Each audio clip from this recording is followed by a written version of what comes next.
እግዚአብሔር ደስ ይበል የልብ መሻት ይሰጣል ነው የሚለው እና ጉባኤ ውስጥ የሰው መዝሙር ልጅ ሆነን እንዘምር ነበርና ከዛ ለጓደኞቼ የማስታውሰው ነገር እኔ ግን ወደፊት አልኩኝ እንደዚህ ጉባኤ ውስጥ የሚዘመር መዝሙር እሰራለሁ አልኳቸው። ትንቢት ነው የተናገርኩት ማለት ነው።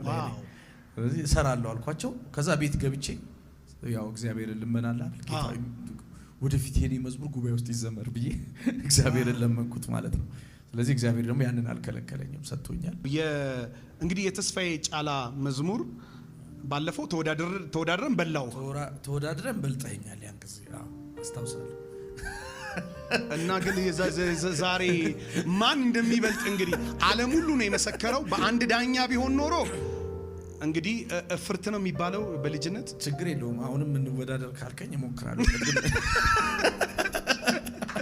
እንግዲህ እስቲ ያንን የተነካህበትን የመጀመሪያውን መዝሙር ቁጥሩን ጭምር ካላልክ 50 ፑሽ-አፕ አለ ቅጣት። የነገረኝን በሙሉ እስከሚያደርግልኝ ታምኖ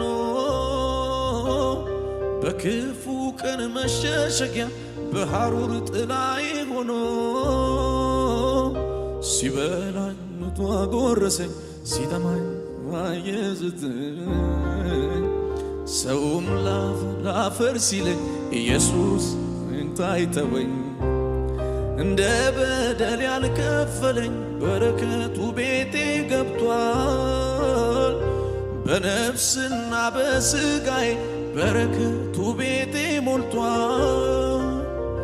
የነገረኝን በሙሉ እስከሚያደርግልኝ ታምኖ